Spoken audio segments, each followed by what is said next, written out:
Welcome to the Green Ledger Tips for the Sustainable Small Business Season 2.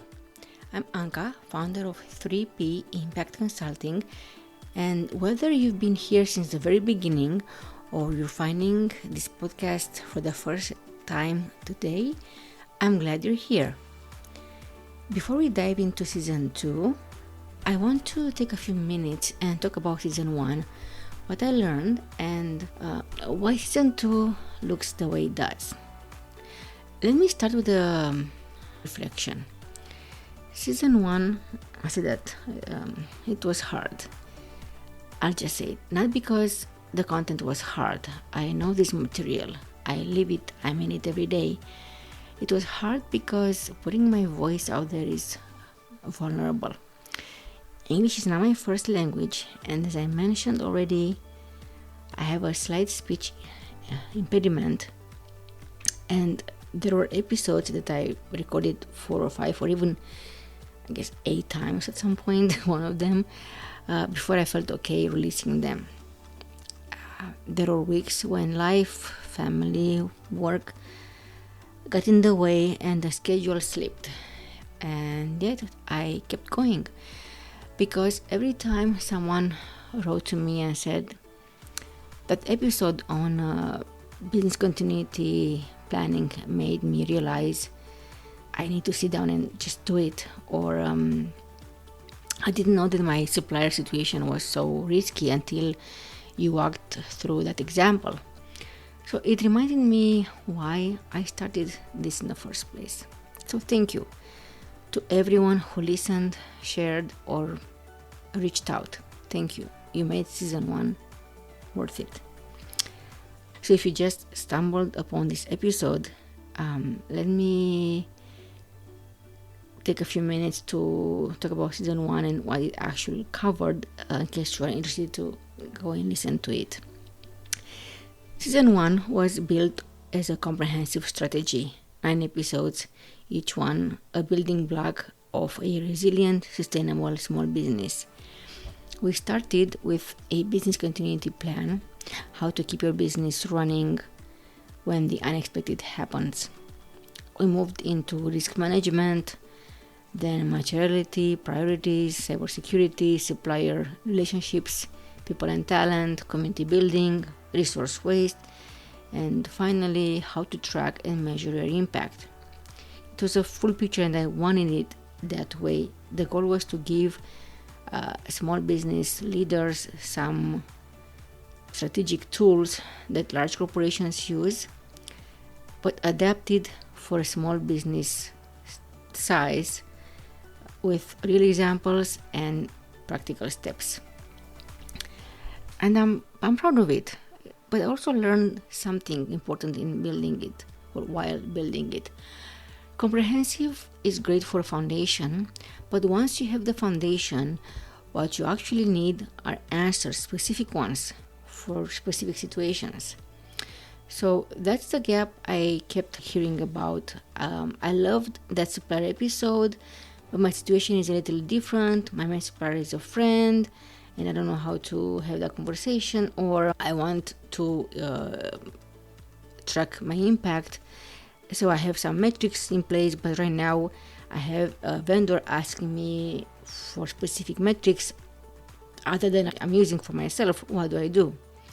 So real questions, specific scenarios, that's what I want Season 2 to be built around. So here's what's changing. First, the format. Season 2 is going to be a Q&A based. Each episode answers one question. Just one question answered thoroughly with clear action steps. Episodes will run about 10 to 12 minutes, maybe 15 tops. Long enough to actually answer the question properly, but short enough that you can listen on a commute or during a break. Second, the schedule. New episodes will be released twice a month, on the 1st and on the 16th. I'm thinking this frequency gives me a proper production cycle and gives you consistency you can count on. There are a few days until the next 1st, so I won't be releasing an episode on this next 1st of the month. The next episode will be on April 16. So this season will only work if you're part of it. Q&A format means I need questions, your questions. There are situations you're actually navigating. The supplier problem that keeps you up at night, the operational bottleneck that nobody in your network seems to have a good answer for. So here's what I'm asking. Think about your business right now. What's one thing you most wish you had a clear, practical answer to? What's the problem that keeps coming back no matter how many times you try to solve it? That's the question I want answered in this podcast. My email is in the show notes, so send me a question, tell me what's going on and what you need help thinking through. I read every single message. And if your question becomes an episode, I'll reach out and let you know, because I think there's something powerful about knowing that your specific situation helped not just you, but other business owners that are dealing with the same thing.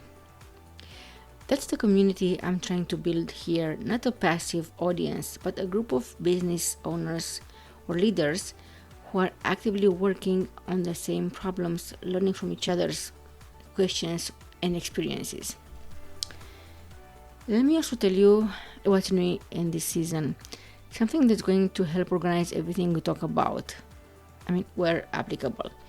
I'm introducing the 3P resilience framework.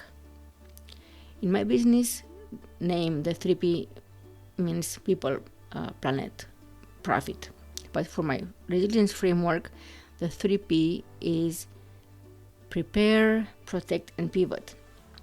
This is a structure that guides my consulting work, and now it's going to guide this podcast too. Again, where applicable. Every question we answer, every topic we tackle will connect back to one of these 3 pillars.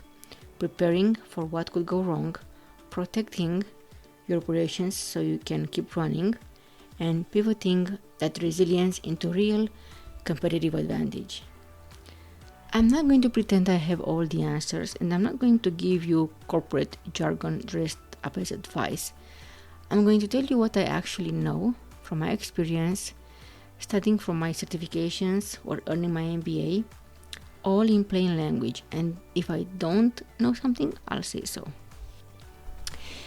Alright, so season 2 starts now. I'm genuinely excited about what we're going to cover, the questions you're going to send me, and the conversations we're going to have.